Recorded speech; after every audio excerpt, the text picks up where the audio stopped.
guys, and welcome to Wrestling Fandom. Today I'm going to be starting my new series. The series is going to be retro reviews. The first show I've picked was a Smackdown from the year 2000. The show itself was in the height of the Attitude Era, 1st of June 2000. It had such stars as The Rock, Triple H, Undertaker, Kane, the Hardy Boyz, Chris Jericho, Kurt Angle. It's a who's who. So I'm going to go through the show. I'm going to do it segment by segment. Try to set the scene a little bit. So it was Judgment Day the previous Sunday, or the Sunday before. The main event of Judgment Day was an Iron Man match between Triple H and The Rock. And some of you might remember Undertaker returned at the end of that match, so it's quite a famous comeback. His entrance was American Badass by Kid Rock. His music then transitions to Limp Bizkit's Keep On Rolling, but the WWE Network hasn't obviously paid for the rights, so you've got his WWE American Badass theme, but it's okay. Then on Raw, after, Kane returns as well, so the Undertaker, Kane, and obviously The Rock, who lost because of Undertaker's interference, are all vying for the Triple H. That's the main event scene. The tag team titles, the tag team champions are Edge and Christian. On the Monday before this show, on the Raw, Too Cool, one of my all-time favourite tag teams, won the tag team titles. I think it was their only reign with the tag titles. The current Intercontinental Champion is Chris Benoit. He just had beaten Jericho at the Judgment Day. And the European Champion is Eddie Guerrero.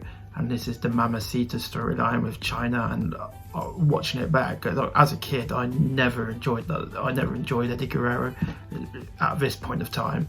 And it's unreal, the charisma and the partnership with the very charismatic, and it's just quality to watch back. And I wish I appreciated him more as a kid. What's up with an opening package, just reviewing the last week's Raw and the Judgment Day, the highlights.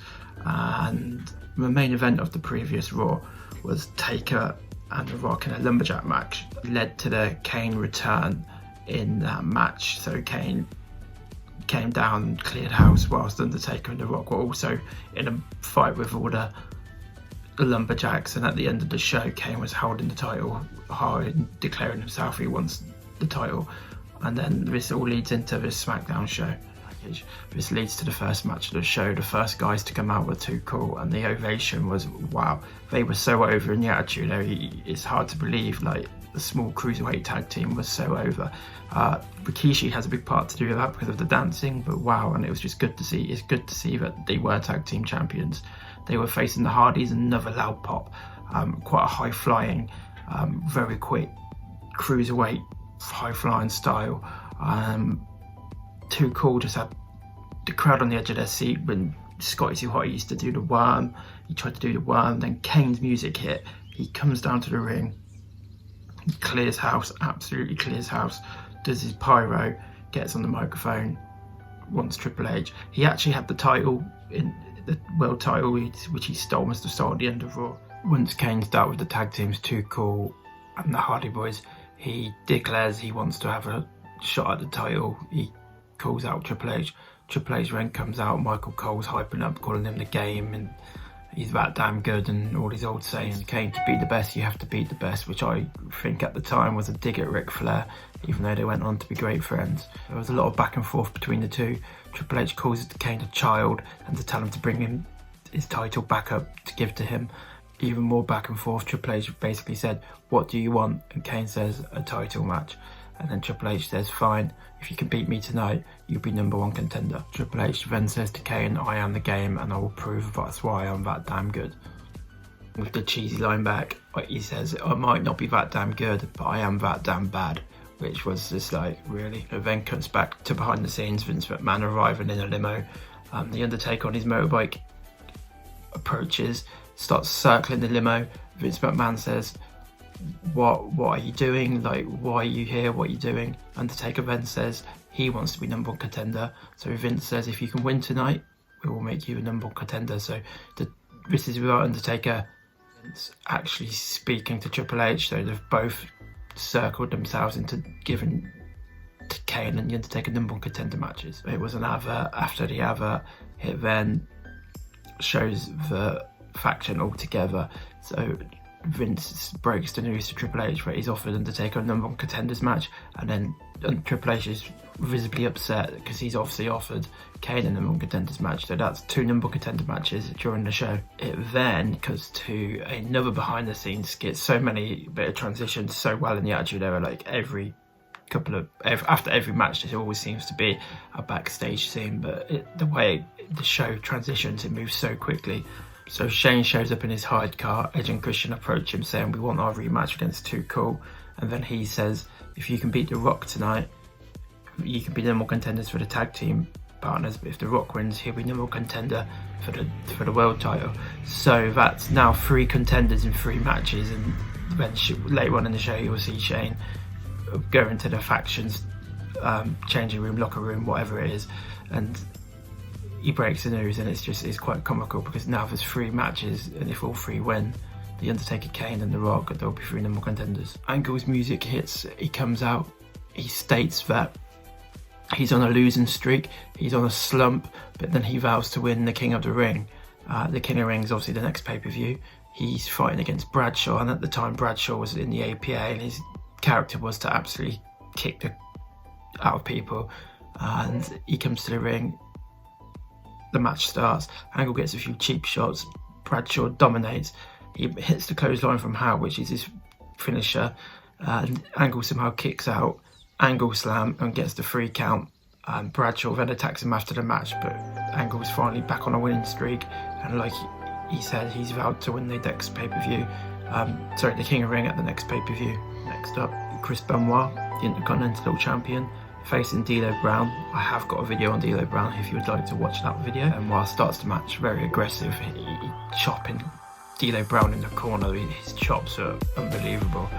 D'Lo hits a great middle rope moonsault. I can't remember him doing it too often, but it was proper sweet, and he executed it really well. Benoit comes back into the match, very aggressive as usual. He ends up winning with the crossface back to the backstage. Vince is giving everyone a pep talk about the matches coming up with The Undertaker, Kane and The Rock. The whole storyline is Vince and Triple H trying to riddle their way out of matches with anyone. Okay, so next is where you can really tell the difference between 20 years ago and today. It was a arm wrestling match between the Cat, who was then married to Jerry Lawler, and Terry Runnels. Terry Runnels was Goldust's ex-wife, and Dustin Runnels' ex-wife. They come down in the skimpiest of outfits. I mean, I'm not complaining. In comparison to today's women's wrestling revolution, it's embarrassing. So they come down in their skimpy outfits, like bikinis. Jerry Lawler with some really pervy comments, like you couldn't get away with it in today as well. They have an arm wrestle.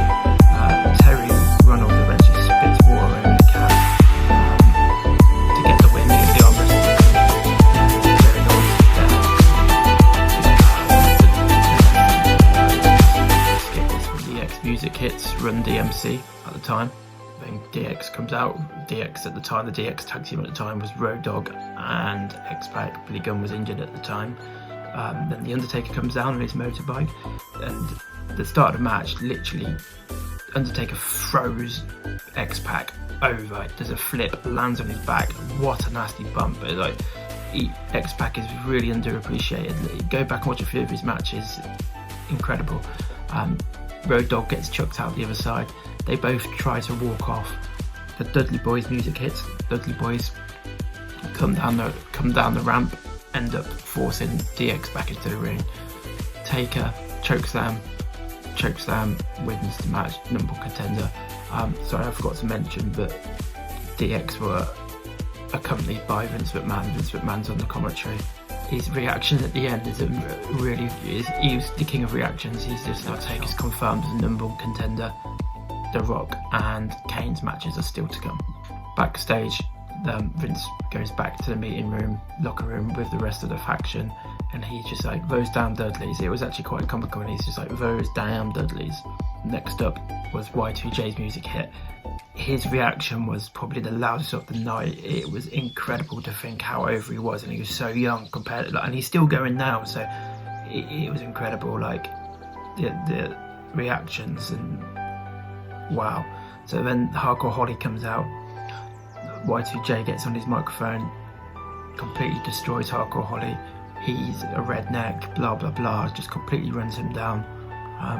He says that we've been hitting each other around the head with steel chairs for the last couple of weeks. Let's have a proper match and let's get on with it. The match starts. Jericho hits this. I'm not sure if he still does it, but if he does do it, it's definitely not as effective. A spinning heel kick, and it actually shows how athletic Jericho is and still is. Like how he's still going at 20 years later. He wrestled such like a cruiserweight style, and the spinning. I was so impressed with a spinning heel kick. Hardcore Holly then starts dominating, takes over, very aggressive. I think he was a bit like Bradshaw back in the day, Vince used to say. Then Chris Benoit comes down with a chair, gets onto the apron, but Chris Jericho drop kicks or pushes, I'm not quite sure what it was, Hardcore onto the apron, hits the chair, which Benoit had in his hands, and then Jericho moves, line salts Hardcore Holly, gets the 3 count, gets the win. The Intercontinental scene at that time was very crowded. Backstage scene, Edge and Christian guaranteed a win tonight, and then it cuts to The Rock, and wow, like his promos were unreal. Like, I mean, if you're young and have never seen a Rock promo, I don't know where you've been. It was just a crowd in the palm of his hands. He guarantees to win as well. So here comes the match. Next, Christian comes down to the ring. Then The Rock's music hits. Wow, the reaction was unreal again. I personally feel that the year 2000 was The Rock's prime wrestling year. He won the Royal Rumble, he main evented WrestleMania. I know the main event of WrestleMania 16 2000 wasn't the most respected and his greatest of main events, but still the main event. He was champion for the majority of the year as well. I personally think year 2000, if you don't, comment in the comments. The Rock starts the match off hot. Edge and Christian eventually take over as it is 2-on-1. You can see Edge's potential in this match. He hits the sweetest of drop kicks you'll ever see off the middle rope. He then hits this sweet looking Russian leg sweep. You can see the potential, even with Christian as well. Like, they went on to have great careers as well. They carry on hitting him with double team moves, and The Rock is looking dodgy for The Rock. The crowd keep cheering Rocky, Rocky, Rocky, trying to get him back into the match. Edge somehow ends up spearing the referee, which changes the math. I don't know how it happened, but he ends up spearing the referee. The referee took a good bump, which was shocking. Edge then gets the ring bell after spearing the referee. He swings the ring bell, The Rock ducks, hits Christian, all hell's breaking loose. The next thing you see is Shane McMahon coming down the I don't know where he appeared from, hit The Rock with a steel chair proper on the head. Like, I'm so glad headshots have gone. I've had my head qualms.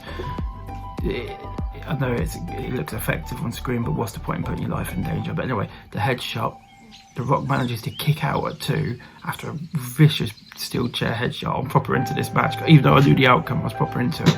He kicks out, 19,000 fans going Rocky, Rocky. His pop, his reaction to the crowd has surpassed Chris Jericho's from early on in the night, in my opinion. Like, spine, like, I'm still getting goosebumps from it now, and it's 20 years old. Rallying, he ends up hitting the people's elbow.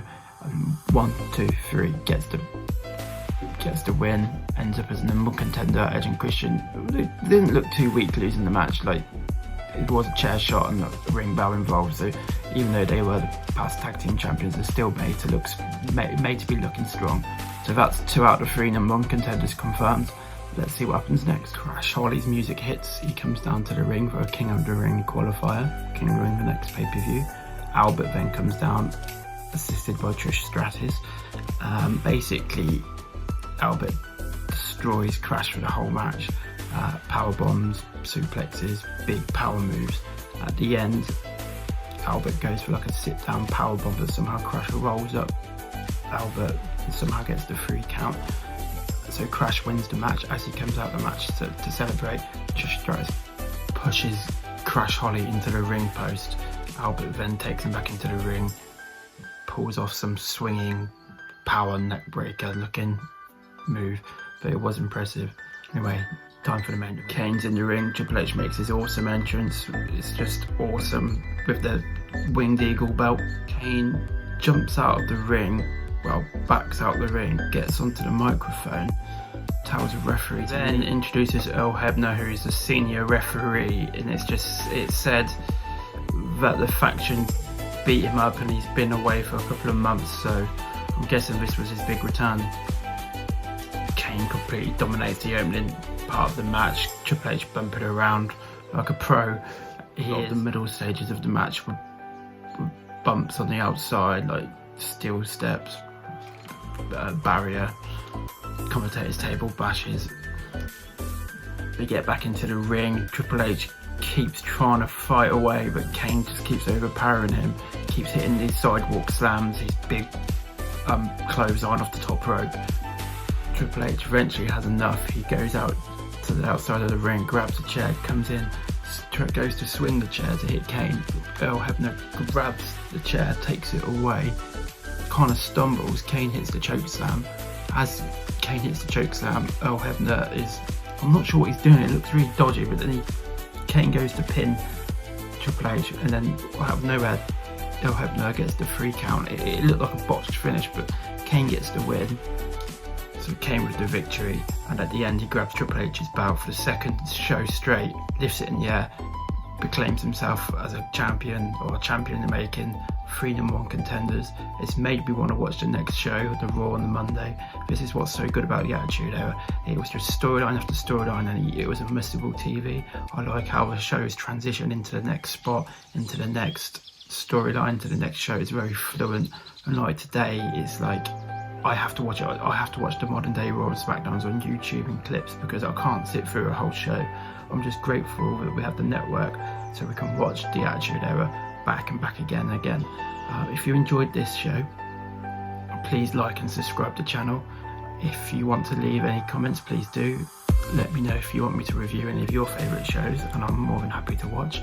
I will give this Smackdown 1st of June 2000 a 9 out of 10. The only thing what could have made it better for me would have been maybe a big title change or a big return, but it would have been the absolute perfect TV weekly show.